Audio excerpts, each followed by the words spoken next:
멜번에 산다 공식 헌정 팟캐스트 키위랑 호주 가자 7월 12일. 오늘은 국적이 분명하지 않은 이야기를 하나 하려고 합니다. 오늘 할 이야기는 국적이 분명하지 않은데요. 굳이 따지자면 제가 뉴질랜드에서 시작할 겁니다. 하지만 뉴질랜드에 약간 걸치고 그 다음에 다른 데로 많이 갈 거예요. 본론에 가기 전에 오늘 할 일이 좀 있습니다. 그래서 댓글을 포함하여 우선 할 일을 좀 하겠습니다. 가장 먼저 해야 될 일은 파티에 그 댓글이 올라왔어요. 그래서 그걸 읽으려고 합니다. 좀 익숙하지 않으신 분들을 위해서 팟빵과 파티가 있지 않습니까? 그런데 팟빵에 댓글을 남기기는 어려워요. 외국에 사는 우리가 들으시는 분들 중 외국에 사시는 분들은 인증 절차가 좀 까다롭죠. 그래서 지난번에 제가 여권 사진을 찍어서 한국에 보냈다고 말씀드렸죠. 그래서 파티가 있는데 파티는 되게 쉽습니다. 그 구글 계정으로 들어가면 돼요. 그래서 거기에다가 하나 만들어 달라고 하셔서 제가 거기에다가 그냥 형식적으로 하나 만들어 놨어요. 키위랑 호주 과자를. 그리고 에피소드는 딱 하나만 올려놓고 그 여왕 퇴출 사건. 그리고는 더 이상 아무것도 해놓은 게 없어요. 그냥 혹시 댓글을 다른 에피소드를 듣고 그 팟빵에서 들으시는 거겠죠? 그리고 댓글을 남기시려면 여기 파티에 가셔서 남기시면 됩니다.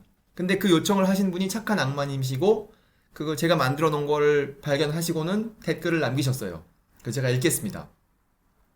이제 하루 된 글이라고 해요. 안녕하세요, 시드니 애서님. 요즘 댓글이 폭주하셔서 여기까지 둘러보실라나 모르겠네요. 제가 둘러봅니다. 에피소드 참 다 주옥 같습니다. 감사합니다. 주옥 과찬이십니다. 제가 멜번에 산다를 통해 키위랑 호주 과자까지 듣게 된 것이 참 묘한 인연인 듯 합니다. 그렇죠. 그 인연이 묘하죠. 여기 지금 인연이 묘한 사람들 우리 참 여기 많이 있습니다. 팟빵에선 아직 댓글을 달 수 없지만 이렇게 배려를 해주신 거 감사합니다. 요 글은 어제 남기신 거지만 오늘 보니까 팟빵에 글을 남기시더라고요. 그러니까 인증이 되신 거죠. 이제 이분이 팟빵에도 이제 이렇게 도배를 하시기 시작할 거라고 제가 짐작해 봅니다. 참고로 전 둘 다 빠가 됐고요. 모든 에피소드 역주행, 정주행으로 다 듣고 필요한 부분은 다시 듣기를 하고 있답니다. 어제 칼튼에 대한 에피소드도 흥미로웠습니다. 그때 거기서 한국인들이 안 다친 것만 해도 다행이네요. 이번 정모에 오셔서 뵀으면 정말 좋겠네요. 이렇게 하고 끝나는데요. 제가 물론 정모에 멜번에 갈 수는 없지만 화상 통화는 할 수 있겠죠. 그래서 댓글 남겨주신 거 감사드립니다. 다음은 멜바의 대표 일꾼이 되고 싶은 제가 꼭 해야 될 일이라고 생각해서 자처해서 하는 것인데요. 그것은 무엇이냐? 인스타그램이 있죠?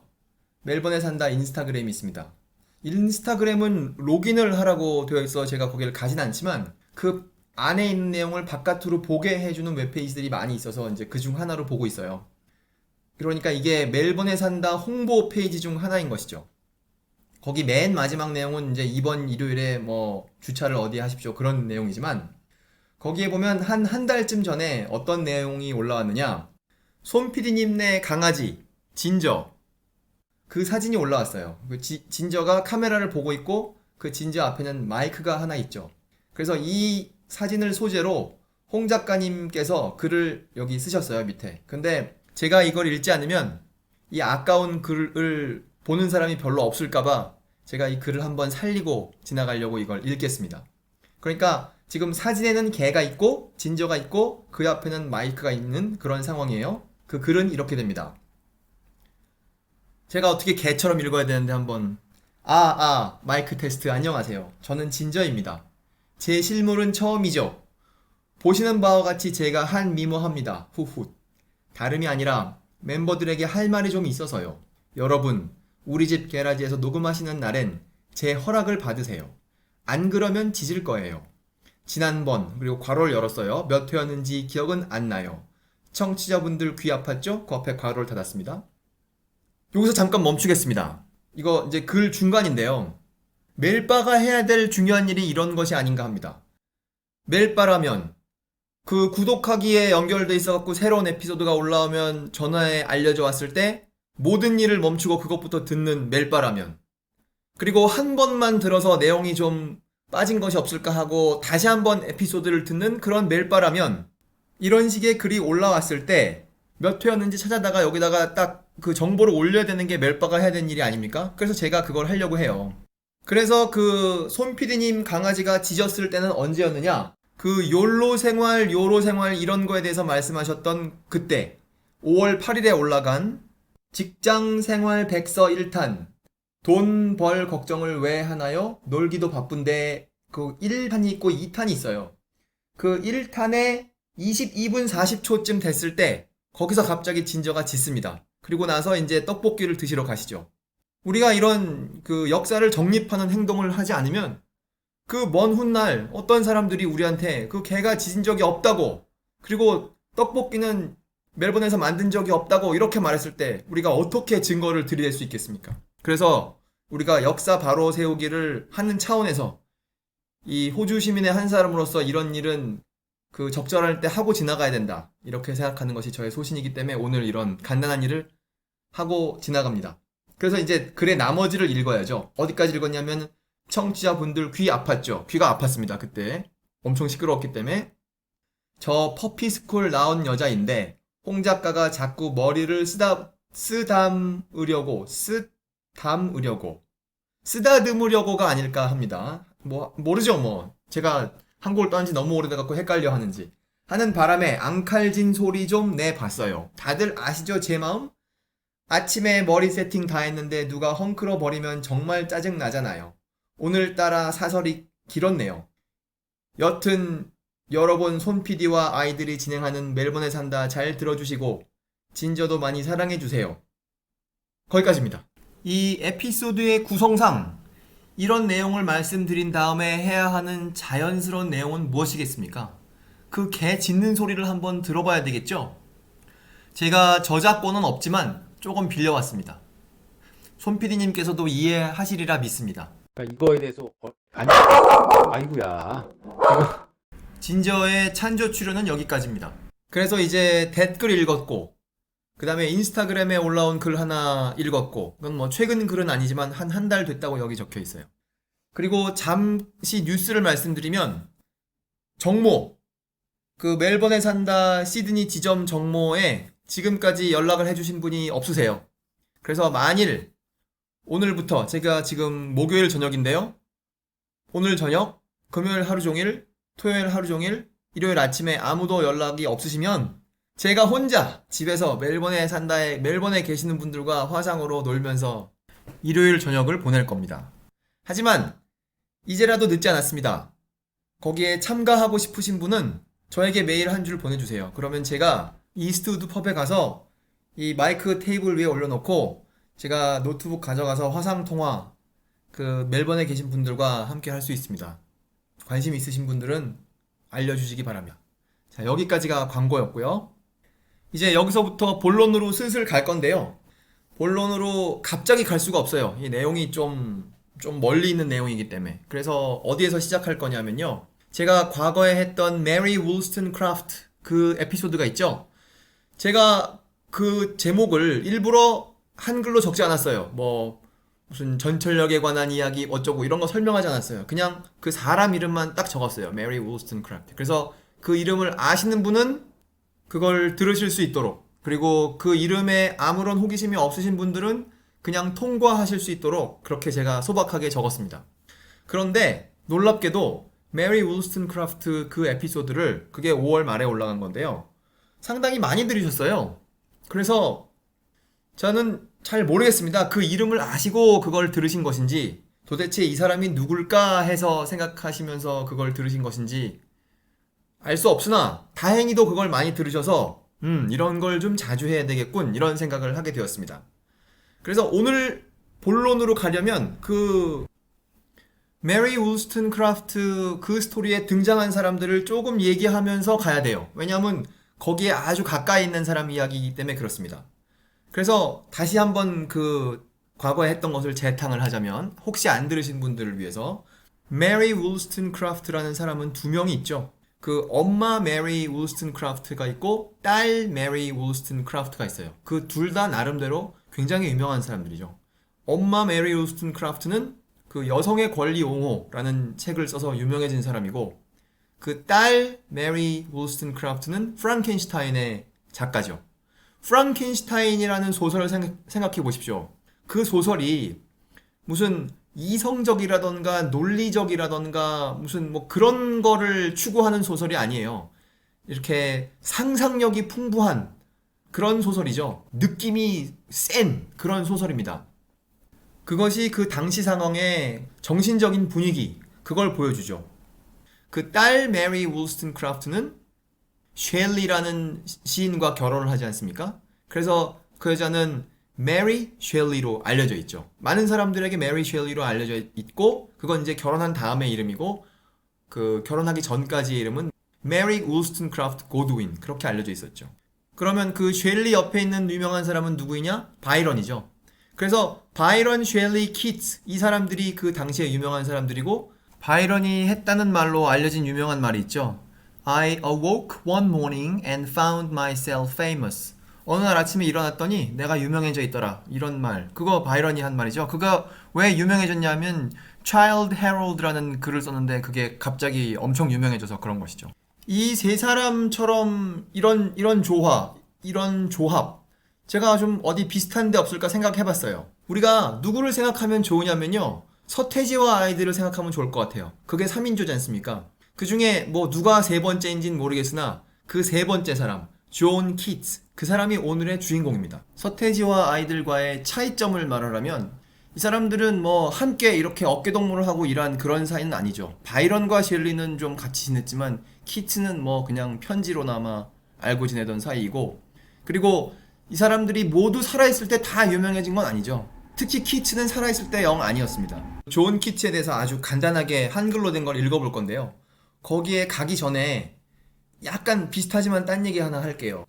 2017년에 나온 영화가 있어요. Alien Covenant라는 영화. 거기에 보면 그 인조인간이 거의 사람처럼 행동하죠. 그런데 그 영화에서 인조인간이 사람처럼 행동한다는 것을 일종의 증명하거나 강조하는 방법으로 뭘 하느냐?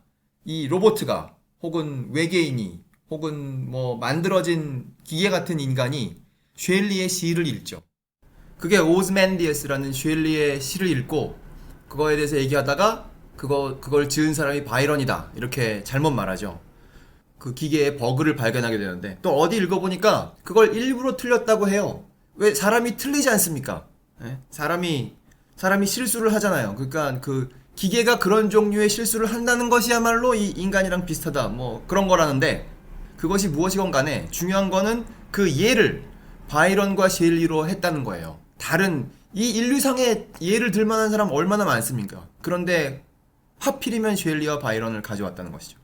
그러니까 무엇이 인간과 같다라는 것을 보여주려는 그 서구 사회의 노력 중 하나가 바로 이거예요. 쉘리의 시를 읽으면 혹은 바이런의 글을 읽으면 혹은 키츠의 글을 가까이 하면 그것은 이제 인간의 감정으로 엄청 가까워진 그런 개체가 되는 것이죠. 그걸 가지고 기술의 완성이라고 말할 수 있을 것 같아요. 혹은 기술의 완성을 어떻게 증명하느냐 하는 것에 대한 장면이죠.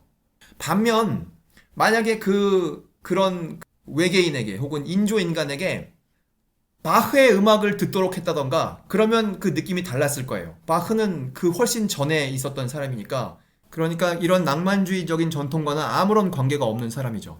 그래서 하여튼 지금 오늘의 주인공 키츠로 이제 갈 일종의 배경 설명을 했습니다.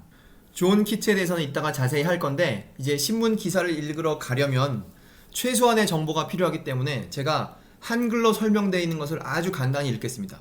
존 키츠, 1795년에 태어나서 1821년에 죽어요. 이게 핵심적인 장면입니다. 일찍 죽는다라는 것이.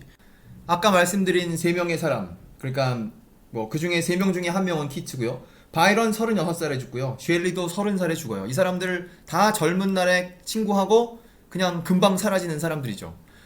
그러니까 우선 이런 현실적인 안락함 이런 걸 추구하지 않아야 되는 것이죠. 이런 낭만주의 시인 하려면 아주 넓은 생각으로, 열린 생각으로, 이런 세속적인 그런 욕심 갖지 말고 거칠게 그렇게 살아가는 것이죠. 속으로는 다르게 생각했을지 몰라요. 하지만 그런 이미지는 세게 가지고 있었죠. 이제 다시 읽으러 가겠습니다. 존 키츠는 가장 나중에 태어난 영국의 낭만주의 시인이다. 퍼시 셸리. 조지 고든 바이런과 함께 이 글이 이제 제가 지금까지 말한 거를 이제 다시 따라오는군요. 18세기 영국 낭만주의 전성기의 3대 시인 중에 한 사람이다. 하지만 폐결핵으로 25세의 젊은 나이로 요절했다. 그의 평판에 대한 영향력은 점점 커져서 사후 많은 후대의 시인들에게 중대한 영향을 끼치게 되었다. 이제 드디어 뉴질랜드에서 나온 기사 보러 갈 준비가 되었습니다. 이 기사는요, 엄청 짧아요. 5줄짜리 기사예요. 하지만 뉴질랜드는 존 키츠를 뭔가 한 사촌 동생 그 정도로 생각합니다. 오촌 조카 그 정도로 생각합니다. 왜냐하면 끈이 하나 연결되어 있어요. 그 끈 핵심적인 인물이 찰스 브라운이라는 사람입니다. 찰스 브라운이 누군지는 이 기사를 읽으면 알 수 있기 때문에 이 기사를 그냥 읽겠습니다. 이건 언제 나온 기사냐? 2011년 4월 달에 나온 기사고요. 여기가 이 웹페이지는 라디오 뉴질랜드라는 웹페이지예요. 여기는 뭐 이제 말로 뉴스를 전달하기도 하고 글로 하기도 하고 그러죠. 그 설명을 이제 그 기사에 해당하는 걸 읽을게요. In a quiet corner of New Plymouth. New Plymouth는 어디 있느냐 하면요. 북섬의 왼쪽에 있습니다. 그러니까 북섬의 북서쪽에 있는 굉장히 멀리 있는 동네예요. 거기를 찾아가지 않으면 여기를 가게 되지 않죠. 왼쪽으로 이렇게 뾰족히 튀어나온 동네에 있습니다. 뉴 플리머스.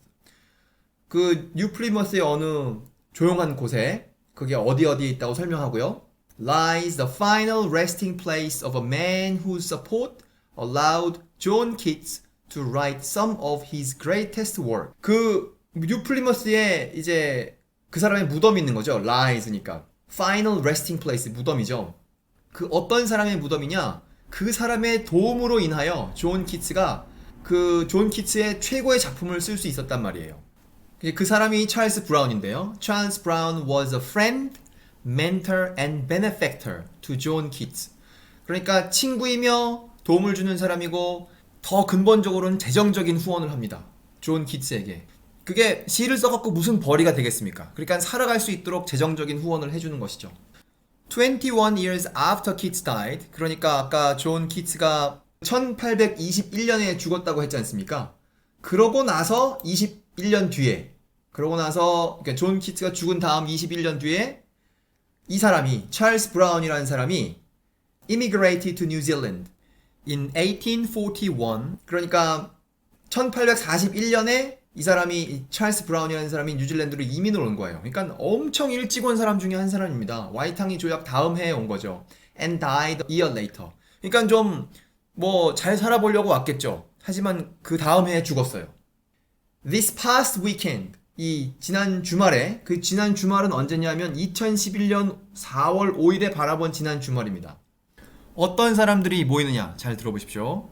The Mayor of New Plymouth, New Plymouth의 시장과 The British Deputy High Commissioner.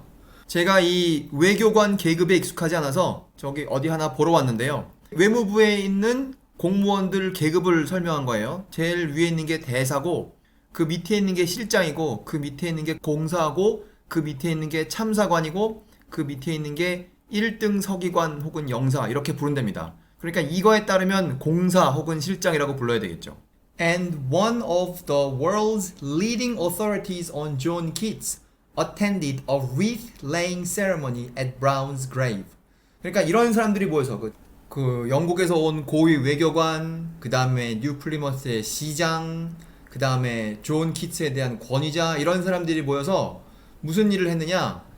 그 찰스 브라운의 묘에다가 화환을 이렇게 놓는 식을 했다는 거예요. 그걸 하려고 이제 사람들이 여기 모이는 것이죠. 이 정도로 이게 중요한 일입니다. 그 데퓨티 하이 커미셔너는 분명히 웰링턴에 살 텐데, 뭐 오클랜드에 산다고 해도 마찬가지예요. 이 뉴 플리머스까지 가서 이 꽃다발을 놓고 가서 뭐 한마디씩 했겠죠. 뭐 영국 문학이 뭐 훌륭하다, 뭐 존 키츠는 중요하다, 이런 말들을 했을 거예요. 이런 걸 한단 말이죠, 사람들이. 그러니까 우리 어디 신문 기사 보면 누가 어디 모여서 어느 시인 어디에다가 꽃다발 놨다, 우리 그런 기사 읽는 일이 있습니까? 근데 뉴질랜드에 이런 기사 나온 겁니다. 그러니까 존 키츠를 뉴질랜드는 거의 뭐 아들이라고는 부를 수 없지만 한 조카 정도나 뭐 이렇게 생각해요. 이렇게 좀 가까이 느껴지는 사람인 것이죠. 그것은 찰스 브라운 때문에 그런 겁니다.